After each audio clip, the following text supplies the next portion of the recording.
Welcome to 95 news. చేసింది పాడు పని, మళ్ళీ బ్లాక్ మెయిల్ అంటూ బెదిరింపులు, పోలీస్ కేసులు. ఇది కర్మన్ ఘాట్ జీవన్ హాస్పిటల్ బాగోతం.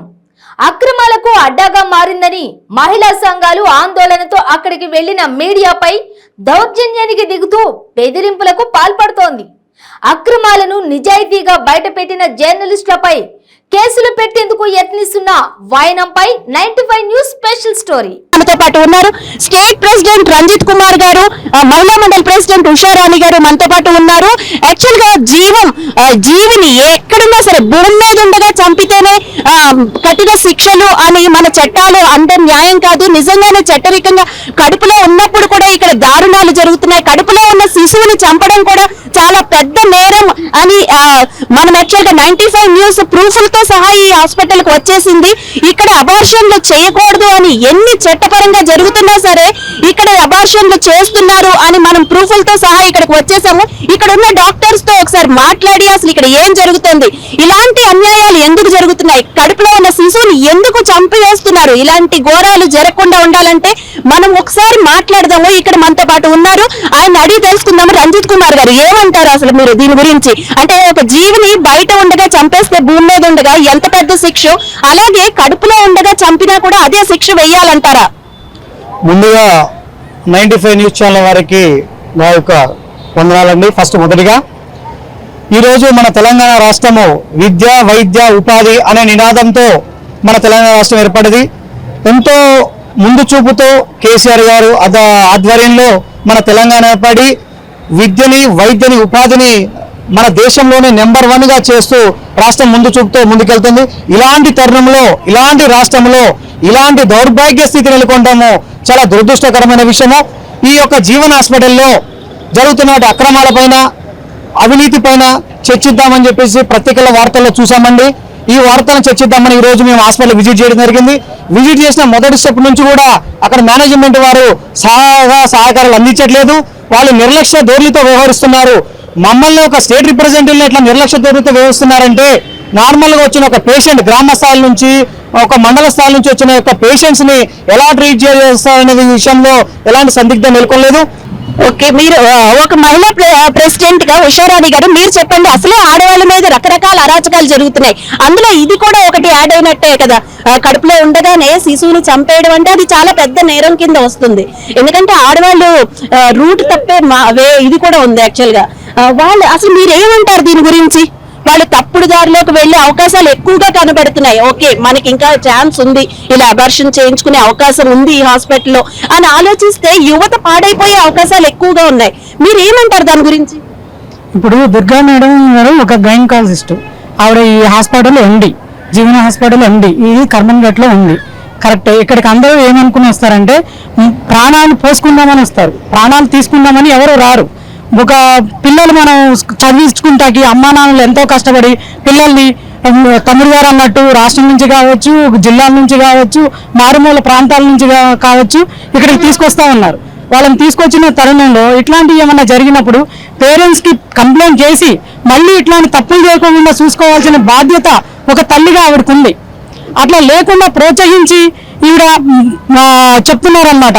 1.5 month అయితే మనం టాబ్లెట్లతో దాన్ని క్లియర్ చేయొచ్చు, 3 months అయితే మనం అబార్షన్ చేయాలి, లేదు 4 months అయితే ఆపరేషన్ చేయాలి, డెలివరీ చేయాలి, 3 days ఉండాలి, 1.5 monthకి ఇంత, 3 months అయితే ఇంత అని చెప్పి రేటులు మాట్లాడుతున్నారు. ఆవిడ డిబేట్లో కనిపించారు, రేటులు మాట్లాడుతున్నారు. ఇంత ఘోరంగా చేస్తున్నారంటే ప్రాణం పోయాల్సిన డాక్టర్లే ప్రాణం తీస్తున్నారంటే సమాజం ఏ దశగా తిరుగుతుందో మనకు అర్థం కావట్లేదు. ఇప్పుడు కేసీఆర్ గారు తమ్ముడు చెప్పినట్టు ఆయన సామర్థ్యం మొత్తం మన తెలంగాణ మీద పెట్టి ఆయన విద్య, వైద్యం మంచి దారిలో నడవాలని చెప్పి చూస్తున్నారు, గురుకుల పాఠశాలలు ఇట్లాంటివి పెట్టి. కానీ వీళ్ళు పుట్టక ముందే చంపేస్తున్నారు. వైద్యులు పుట్టక ముందే Durga madam, gynaecologist Durga madam, ఈ మేడం గారితో మాట్లాడదామని వచ్చాం మేము. ఆల్రెడీ ఇక్కడికి మాట్లాడదామని చెప్పి 1/2 hour అయింది వచ్చి. ఆవిడ నిజంగా ఇలాంటి చేయకపోతే ఈ పాటికి ఎప్పుడో రావాలి, వచ్చి మన దగ్గరికి వచ్చి నేను ఇట్లాంటివి చేయలేదమ్మా అని చెప్పాలి. చెప్పకపోగా ఆవిడ మీరు ఏం చేసుకుంటారో చేసుకోండి అనే ధోరణిలో ఉన్నారు తప్ప వేరే ధోరణిలో లేరు. కఠినమైన చర్యలు ఏవైతే ఉన్నాయో, మనిషి రోడ్డు మీద చచ్చిపోతేనే ఆయనకి చర్యలు తీసుకుంటున్నారు. ఏమని మీరు ఏ విధంగా చర్యలు తీసుకుంటారో మరి ఇక చంపేస్తుంది, ఏకంగా పిల్లల్నే చంపేస్తుంది. ఆడమోగ తెలిస్తేనే డాక్టర్ని తీసుకెళ్లి జైల్లో పెడుతున్నారు. మరి మేడం గారికి చట్ట విరుద్ధమైన చర్యలు కూడా తీసుకోవాలని చెప్పేసి నేను కోరుకుంటా ఉన్నాను. అట్లా మీరేమంటారు రంజిత్ గారు? ఎలాంటి శిక్షలు తీసుకోవాలంటారు? లేదా హాస్పిటల్ యాజమాన్యాన్ని మార్పు రావాలి అని కోరుకుంటున్నారా, లేదా వాళ్ళకి శిక్ష పడాలనుకుంటున్నారా? యాక్చువల్గా జీవన్ హాస్పిటల్ వాళ్ళు ఇప్పుడు చిన్న వెలుగులోకి వచ్చిన విషయం ఏంటంటే లింగ నిర్ధారణ పరీక్షలు కూడా ఇక్కడ చేయబడుతున్నాయి అని చెప్పేసి ఇప్పుడే మాకు అందిన వార్త అండి ఇది. దీనికి సంబంధించిన పూర్తి ఆధారాలు కూడా మేము త్వరలో బయట పెడతాము. ఇంకొకటి, ఈ యొక్క హాస్పిటల్ జీవన్ హాస్పిటల్ పైన తెలంగాణ ప్రజారోగ్య సంచాలకులకు డి శ్రీనివాసరావు కూడా రేపు కలవడం జరుగుతుంది. అదేవిధంగా మన ఆరోగ్య శాఖ మంత్రివర్యులు మన తన్నీరు హరీష్ రావు గారిని కూడా రేపు మేము కలిసేటి రిప్రజెంటేషన్ కానివ్వండి, దీనిపై కఠినమైన చర్యలు తీసుకుంటూ ఈ హాస్పిటల్ని వితిన్ 48 hours లో సీజ్ చేయాల్సిందిగా మేము డిమాండ్ చేస్తున్నామండి 95 న్యూస్ ఛానల్ ద్వారా. ఇంకొక చిన్న విషయము, ఇప్పుడు మన జీవన్ హాస్పిటల్ గురించి ఎవరైతే మన దుర్గా రాణి గారు ఉన్నారో, మేనేజింగ్ గైనకాలజిస్ట్ దీని చైర్మన్ పర్సన్ గారు, వారి యొక్క హస్బెండ్ రమేష్ బాబు గారు కావచ్చు, వీళ్ళకి మధ్యవర్తి వహిస్తున్నటువంటి దివాకర్ గారు కావచ్చు, వీరు ముగ్గురు కూడా ఈ హాస్పిటల్ను ఒక రాంగ్ వేలో డైరెక్షన్ చేస్తూ పేదల జీవితాలతో ఆడుకుంటున్నారు. గతంలో 2020 కోవిడ్ సమయంలో 80 మంది యొక్క జీవితాలతో చెలగటమాడారు. 80 మంది జీవితాలతో చెలగటమాడుతూ ఒక ఓటీ అనే ఒక టెక్నీషియన్ ని పెట్టి ఇక్కడ ఫిజిషియన్ చూపిస్తుంటూ 80 మంది జీవితాలతో చెలగటమాడారండి. గతంలో మీరు చూస్తూనే ఉంటారు. 2020లో మీరు ఒక చూస్తుండే గతం అంతా వెరిఫై చేయండి.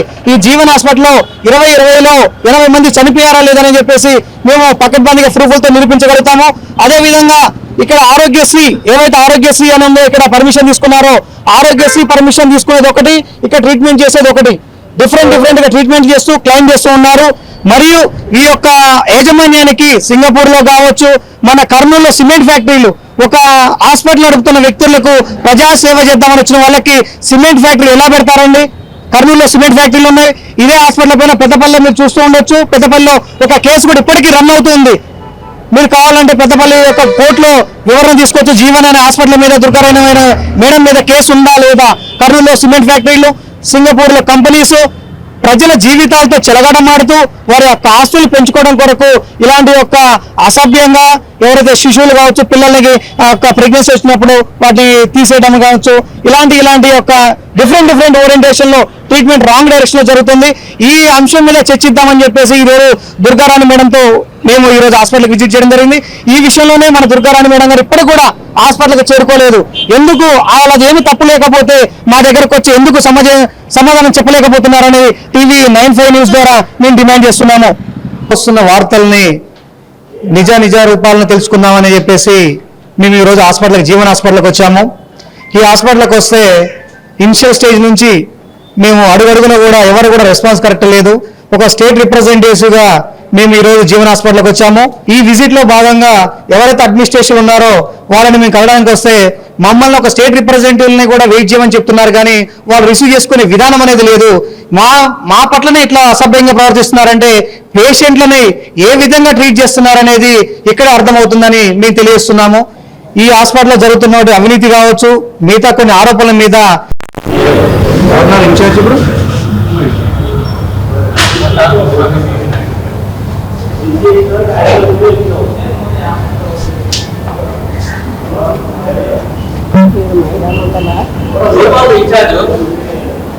డాక్టర్లే గారు ఇక్కడ అడ్మినిస్ట్రేటర్ ఎవరు చూసుకుంటున్నారు? ఇప్పుడు అడ్మినిస్ట్రేటర్ ఎవరు చూసుకుంటున్నారు? మీరేనా? నేను జేఏసీ వచ్చేసి యూనివర్సిటీ స్టేట్ ప్రెసిడెంట్. మీకు కొన్ని ఆరోపణల మీద కొన్ని మాట్లాడదామని వచ్చాను. నిజాలా ఏంటి, బయటకు వైర్లైన కొన్ని విషయాలు వాటి గురించి మీతో కొన్ని డిస్కస్ చేద్దామని వచ్చాను. వచ్చిన ఆరోపణల మీద అసలు లో చాలా మహిళా ఉపాధ్యక్షులు మొత్తం స్టేట్ వైడ్ మేడం కూడా మహిళలపై జరుగుతున్నాయి కావచ్చు, కొన్ని వీడియోస్ వస్తున్నాయి. అవి ఎంతవరకు నిజాలనేది మేనేజ్మెంట్ తో మాట్లాడదామనుకుని వచ్చాం.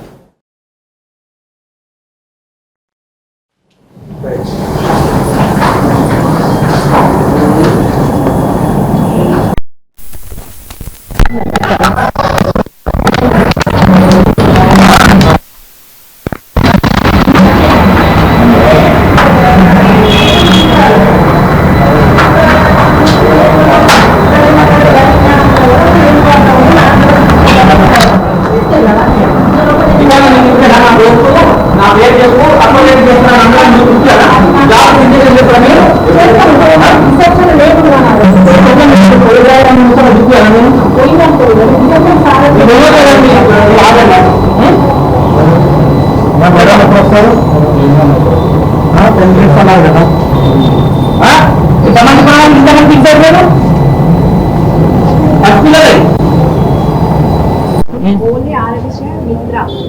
ఆరోగ్యశ్రీ ఇక్కడ హాస్పిటల్లో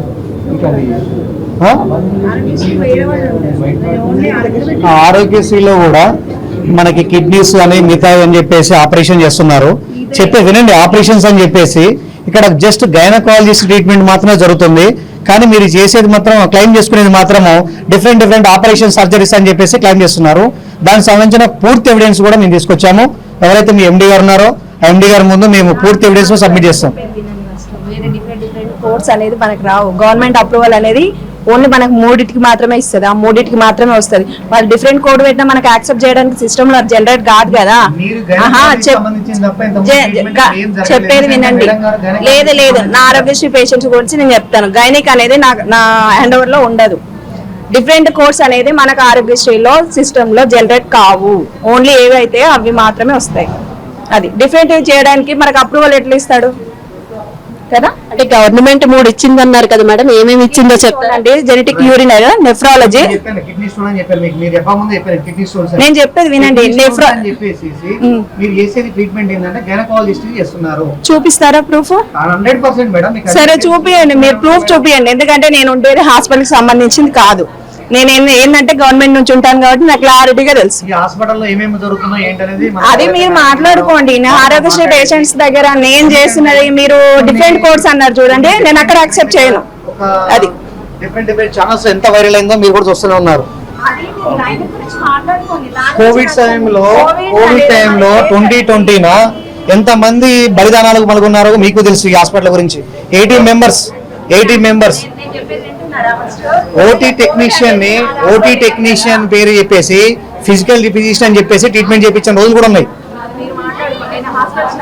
యాక్చువల్ గా ఫిజికల్ ఫిజిషియన్ కాదు ఆయన, ఫిజిషియన్ కాకపోయినా కూడా చేయొద్దు అనేది మేము చెప్పేది క్లుప్తంగా. ఎందరో అమాయకులు ఇక్కడికి వస్తూ ఉంటారు ట్రీట్మెంట్ కోసము, వైద్యం కొరకు. వాళ్ళకి తెలియకుండా వాళ్ళ దగ్గర ఎన్నో విధాలుగా చెప్పుకుంటూ లేని జబ్బులు కూడా ఉన్నాయని క్రియేట్ చేయడం. వాళ్ళకి ఏదో చిన్న ప్రాబ్లం వచ్చిందనుకోండి, ఇప్పుడు మీకు జ్వరం అని వస్తారు, మీకు వచ్చిన జ్వరానికి వాళ్ళు చేసే ట్రీట్మెంట్ ఏంటి? ఇది ఒక వ్యాపారంగా ఈ హాస్పిటల్ పెట్టుకొని ఎన్ని పైరవలు చేసుకుంటూ ఎంత బిజినెస్ చేస్తున్నారో. కర్నూలులో ఏది సిమెంట్ ఫ్యాక్టరీ ఎట్లా వచ్చిందండి వీళ్ళకి? సింగపూర్లో కంపెనీ ఎట్లున్నాయండి వీళ్ళకి? పెద్దపల్లి ఈ హాస్పిటల్ మీద కేసు ఇప్పటికీ నడుస్తూనే ఉంది. ఇవన్నీ అవాస్తవాలా? ఎందరో అమాయకుల జీవితాలతో చెలగాటమాడుతున్న ఈ హాస్పిటల్, దీని యొక్క యాజమాన్యం ఎందుకు ఇట్లా చేస్తున్నారు? అమాయకుల జీవితాలతో ఎందుకు ఆడాడుతున్నారు? అమ్మ నువ్వు ఇట్రా, నువ్వు ఏమని వచ్చినావు? ఇక్కడ ట్రీట్మెంట్ దేనికి వచ్చినావు నువ్వు? కిడ్నీ మేరాల నొప్పి లేచింది సార్. స్కానింగ్ తీసినాం. మేరాల నొప్పి కాక కూడా ఈమెకు చేదు గుడ్డల ఇన్ఫెక్షన్ అయింది. అది ఇబ్రహ్మణ మాది, ఇబ్రహ్మణ దగ్గర పదగూడెం. అయితే అందులో చేయించుకుందాం మా ఊరు డాక్టర్ చెప్పిండు. పోలీస్ స్టేషన్ ముంగల హాస్పిటల్ ఉంది, దాంట్లో పోతే అది ఒకటి ఇది చెప్తే మాకు డబ్బులు ఎక్కువ అవుతుందని చెప్పి ఇతరులకి వెళ్ళేసినాం. చెప్పినాక మళ్ళీ లిమ్సీ హాస్పిటల్ చేసుకుందామని చూసినాం. సరే ఆడ కూడా డబ్బులు ఎక్కువ అవుతుంది, ఇంట్లో తక్కువ అవుతుంది అని తెలిసింది కాబట్టి ఇప్పుడే వచ్చింది. ఇప్పుడే ఆరోగ్యశ్రీ నడుస్తుందని చెప్పారు. ఇక్కడ బాగున్నాడు కదా నడుస్తాను కానీ మళ్ళీ చెప్పిరాడు. సరే నొప్పి అవుతుందిగా కానీ అని ఇప్పుడు అడ్వర్టైజ్ అవుతుంది సార్.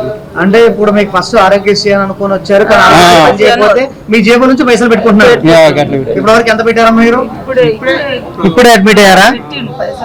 ఆరోగ్యశ్రీ ఉంది కిడ్నీలకి దానికి సంబంధించి జనరల్ సర్జరీ కింద వస్తుంది, మన దగ్గర కావు. నేను చెప్తున్నా స్టోన్స్ అనేది మనకి కిడ్నీ స్టోన్ ఉంటది, లివర్ స్టోన్ ఉంటది. మనం అది ఫైండ్ అవుట్ చేసుకోవాలి. ఇప్పుడు ఆమె చెప్పిన దాంట్లో కూడా క్లారిటీ ఉంది. నేను వచ్చినప్పుడు రాళ్ళనుకుని వచ్చినాను, ఇక్కడ వచ్చినాక నాకు లివర్ లో ప్రాబ్లం ఉంది అని చెప్పేసి చెప్పింది. లివర్ అనేది మన దగ్గర నేను చెప్పేది అది మనకు కవర్ కాదు. అవి కాకుండా ఇంకా కొత్తవి బయటకు వస్తున్నాయి. ఇక్కడ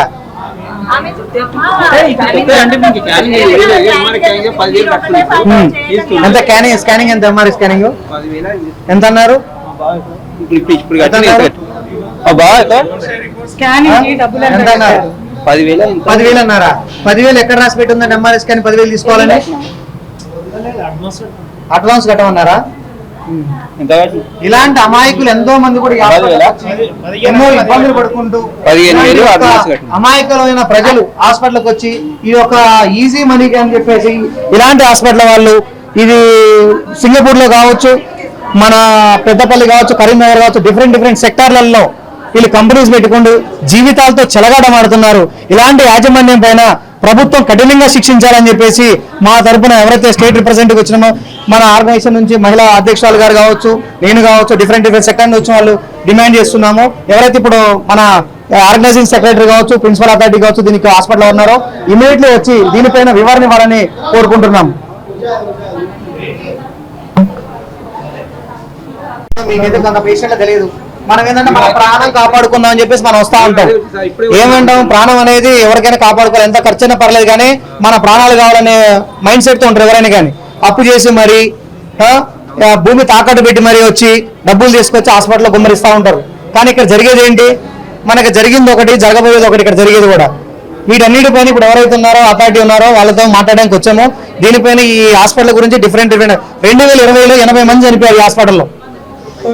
ఎట్లా చనిపోయారంటే ఆయన డాక్టరే కాదు, డాక్టర్ అని చూపించారు. ఇక్కడ జస్ట్ టెక్నీషియన్ ని డాక్టర్ అని చూపించేసి 80 మందిని పొట్టబెట్టుకున్న హాస్పిటల్ ఇది. అంటే మీరు 15,000 ఎందుకు కట్టారండి? అంటే వారం రోజులైనా ఉండాలని ఏమైనా చెప్పారు? అడ్వాన్సే 15,000 ఎందుకు కట్టారు? సర్జరీ అని చెప్పారు సార్. ఈ ఒక్కరోజు అయితే ఐసీలో పెడతాము, రేపు తోలిస్తాము మందులతోటి అంటే ఈ ఒక్కరోజు ఆగితే ఐసీయూలో పెడతామని ముందే డబ్బులు కట్టించుకున్నారు. ఇప్పుడు ఐసీలో ఇప్పటి వరకు ఏదైనా ట్రీట్మెంట్ జరిగింది? ఎంతసేపు అయింది మీరు వచ్చి? సూలు ఇచ్చారు. ఫస్ట్ అమౌంట్ కడితే కానీ ట్రీట్మెంట్ జరగదు. ఫస్ట్ అమౌంట్ కట్టాలి, అమౌంట్ కట్టిన తర్వాత ట్రీట్మెంట్. సాంఘికమైన జీవితాలతో చాలా చెలగాట మాడుతున్నారు ఇది హాస్పిటల్, జీవన్ హాస్పిటల్. గతంలో కూడా ఎన్నో కేసులు ఉన్నాయి హాస్పిటల్ మీద. 2020లో 80 మందిని పొట్టబెట్టుకున్న హాస్పిటల్ ఇది.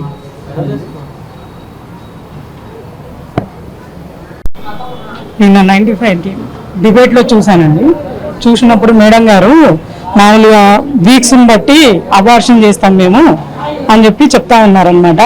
1.5 month అయితే ఎంత తీసుకుంటాం, 3 months అయితే ఎంత తీసుకుంటాం, 4 months అయితే కనుక డెలివరీ చేసి క్లీన్ చేసి 2 days ఉంచుకుని పంపిస్తాము అని చెప్పి చెప్తున్నారనమాట.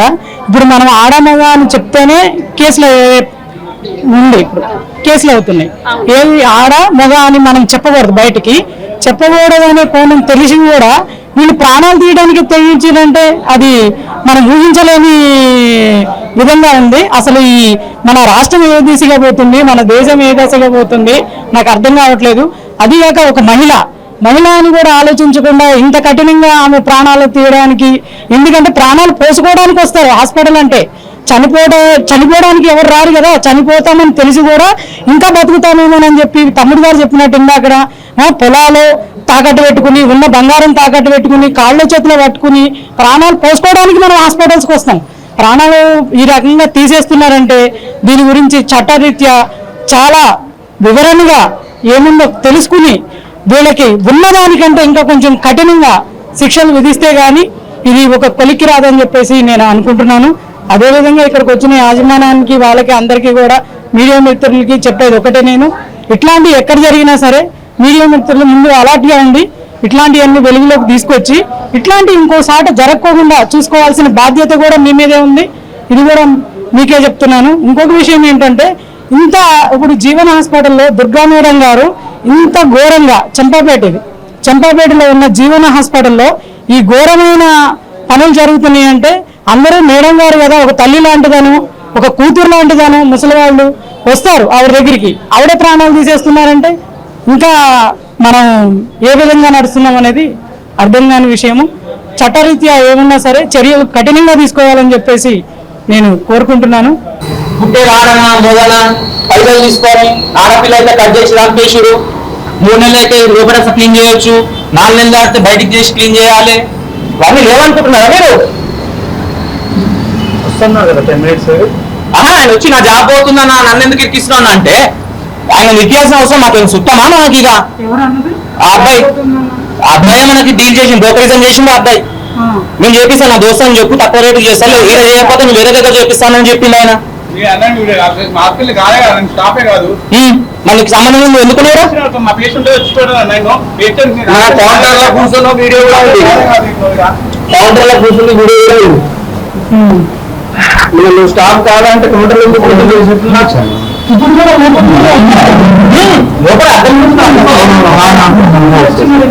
మాకేం తెలియదు నాకు బాబు అంటే ప్రాణాలతో చేయడం అనుకుంటున్నా మీరు ఉన్నాం మేడం వారం కింద ఒక 27 minutes బాయ్ చనిపోయింది హాస్పిటల్ వల్ల చనిపోయింది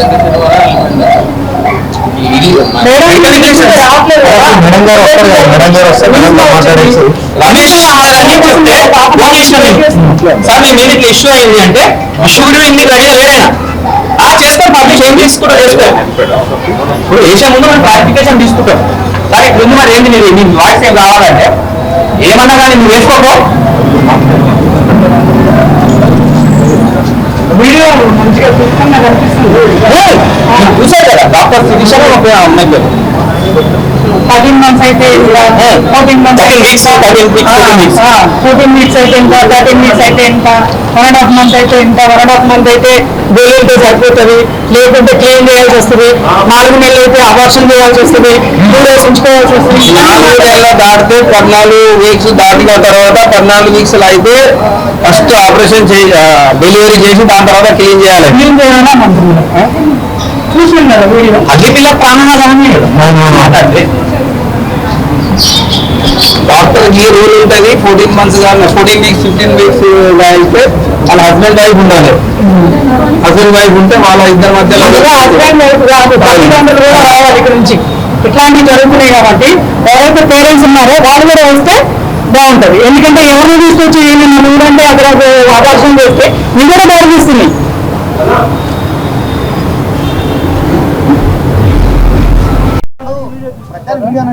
కొన్ని ఆరోపణలు ఉన్నాయి అది అడగాలి కదా వీడియో తీసుకుని వాళ్ళు చెప్పడం నాకు అడగదా మీరు ఎవరు నన్ను అడగద్దా మీరు ప్రెస్ వాళ్ళకి స్వతంత్రం ఉందండి ఎప్పటి నుంచి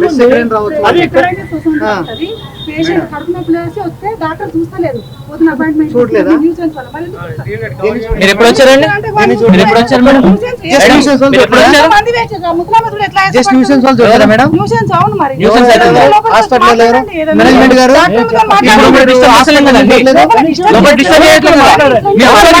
మీరు ఒక హాఫ్ అన్ అవర్ కూడా కాలేదు మీరు వచ్చి మీరు ఇప్పుడు చెప్తున్నారు మీరు వచ్చి ఎంత రేపారు మీరు ఇప్పుడు పట్టుకొని లోపలికి వచ్చారండి లోపల మాట్లాడుతుంటే పొద్దుటి నుంచి మీరు మాట్లాడుతున్నారు మీరు ఇప్పుడు వచ్చి మాట్లాడుతున్నారు ఇద్దరు పేషెంట్స్ తో మాట్లాడుతున్నారు మీరు ఎలా మాట్లాడతారండి ఏ డాక్టర్ చేయాలన్నా చెప్పండి డాక్టర్ గారు ఇక్కడ లేరని తెలిసింది ఏ డాక్టర్ లేదు మీరు అంటున్నారు కదా డాక్టర్ గారు మీరు రావాలి మాకు కావాల్సింది ఇక్కడ ఉన్న చైర్మన్ గారు వచ్చి మాట్లాడాలి మాట్లాడతాము దుర్గారాణి గారు రమేష్ రెడ్డి గారు వాళ్ళు వస్తున్నారు రాణి మేడం రమేష్ గారు ఉన్నారు రమేష్ గారితో మాట్లాడడానికి ఫోన్ క్లిక్ చేయట్లేదు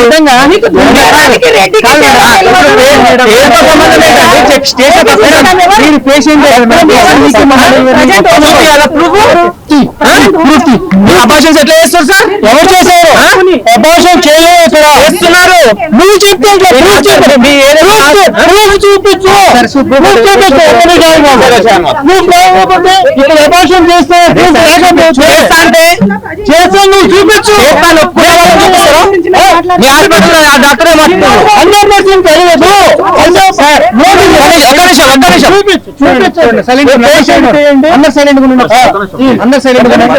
అందరు సైలెంట్ వినండి తీసిపెట్టు అదే వినండి వినండి ఎవరండి ఇది హాస్పిటల్ గురించి మాట్లాడుతున్నారు ఎవరండి హాస్పిటల్ ఎక్కడ ఉంది హాస్పిటల్ ఫేమస్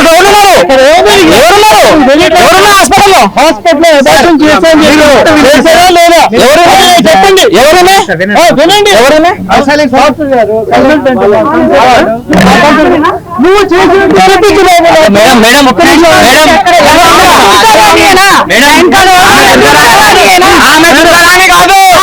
ఆమె డాక్టర్ ఈ హాస్పిటల్ లో వీడియో చెప్తున్నా పేరు ఈ వీడియో చూపించండి ఆపరేషన్ చేసినట్టు మేడం చెప్పారు.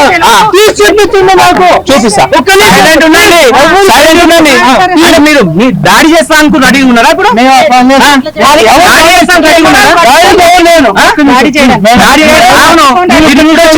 ఒక్క నిమిషం మాట్లాడుతున్నారు. ఒక్క నిమిషం స్టార్ట్ అయింది. మీరందరూ ఇక్కడ తీసినట్టు ప్రూవ్ చేయమన్నాను. ఇక్కడ జరగదు కాబట్టి నేను 100% చూపిస్తాను.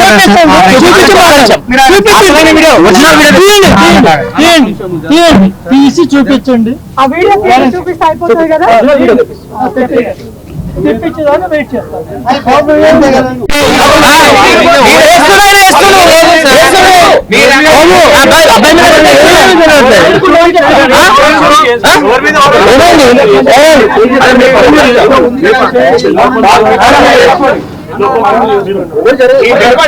ఏం మాట్లాడుతున్నారు? మీ పని మీరు చేసుకోండి.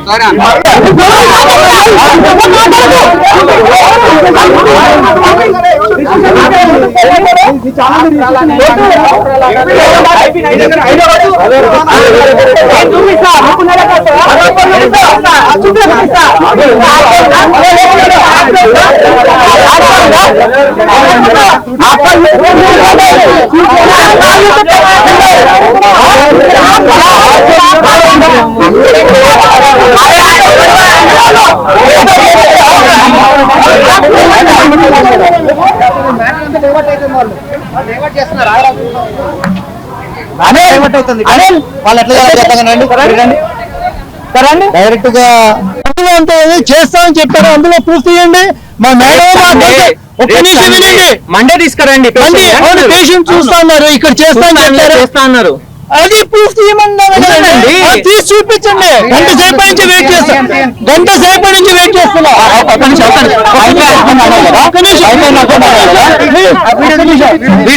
తీసి మా హాస్పిటల్ చేస్తా అన్నది చూపించండి. నేను గంట సేపు నుంచి మాట్లాడుతున్నాను. మా హాస్పిటల్ పేషెంట్ పంపించారు. ఎన్ని అవుతుంది అట్లాగే సార్. కంప్లైంట్ చేయండి. మేము ప్రూఫ్ ఉంటే వాళ్ళు పోలీస్ స్టేషన్ నేను వస్తాను.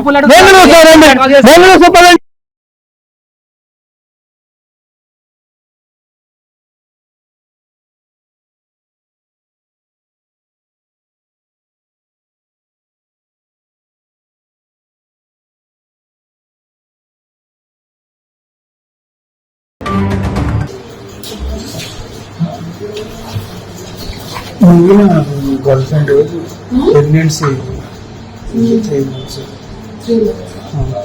ఎన్ని వీక్స్ అంటే కరెక్ట్ తెలుసా? ఎన్ని వీక్స్ స్కాన్ చేసిరా? అదే టెస్ట్ చేసుకోండి కదా. యూరిన్ టెస్ట్ కాదు, స్కాన్ చేసింది. ఇట్లా యూరిన్ టెస్ట్ చేసి ప్లస్ వచ్చింది. అయితే 3 months వరకు అవి రాలేదు.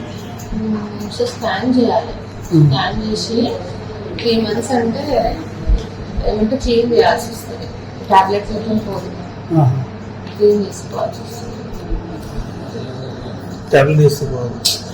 ఓన్లీ 8 weeks వరకే, 1.5 month వరకు అయితే నేను 3 months 3 months అయితే డెఫినెట్ గా క్లీన్ చేసుకోవాలి. ఇంకోటి అది కూడా 14 weeks దాటిందంటే 13 weeks దాటితే ఫస్ట్ డెలివరీ చేసి క్లీన్ చేయాలి. అంటే 4 నెలలు పడ్డాయంటే డెలివరీ చేసి క్లీన్ చేయాలి. ఇంట్లో అది ఎట్లా తెలిసి స్కాన్ చేసి ఎన్ని వీక్స్ ఉందో చూసి దాని తర్వాత ట్రీట్మెంట్ ఇచ్చారు. ఇప్పుడు 3 months దాటిందని ఎంతవరకు ఖర్చు మాట్లాడేది లేదు సార్, చేస్తారు. అంటే గోళీ కాకుండా అది టాబ్లెట్ కాకుండా మత్తిచ్చి క్లీన్ చేయాలి. మత్తిచ్చి క్లీన్ చేయాలా? అది కూడా 13 weeks వరకే అట్లా. మళ్ళీ 13 weeks దాటిందంటే మొత్తం ఫస్ట్ డెలివరీ చేయాలి. డెలివరీ చేసి క్లీన్ చేయాలి. మొత్తం బేబీ పెద్దగా ఉంటుంది, బేబీని డౌన్ బయటకు తీసి క్లీన్ చేయాలి. అది 2-3 రోజులు పడుతుంది. 14 weeks దాటితే 2-3 రోజులు పడుతుంది. ఇప్పుడు మనం తీసుకొస్తే 1 day అవుతుంది. అవి ఎన్ని వీక్స్ దాన్ని బట్టే కదా డిసైడ్. 3 months అంటే ఇప్పుడు 12 weeks అనుకోండి. 3 months అంటే 13 weeks. అప్పుడైతే డైరెక్ట్ క్లీన్ చేస్తాం. మార్నింగ్ ఎన్ని అవర్స్ పడుతుంది? ఫస్ట్ ఆమెకి ఓపెన్ అవ్వడానికి మందు పెట్టేసి ఓపెన్ అయినాక క్లీన్ చేయడం ఒక 1/2 అవర్ 1 అవర్, తర్వాత క్లీన్ తర్వాత 2 అవర్స్ ఉండాలి. అంటే పొద్దున వస్తే రాత్రి పంపిస్తాం.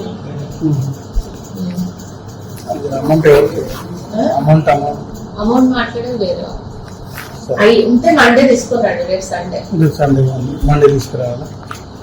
నాది అయిపోయింది, టైం అయిపోతుంది. మండే తీసుకుని వస్తాను. ఇక్కడ మీకు నా నెంబర్ మీకు ఫోన్ చేయాలా? మీరు ఒక నెంబర్ ఇస్తారా? తెలుసు.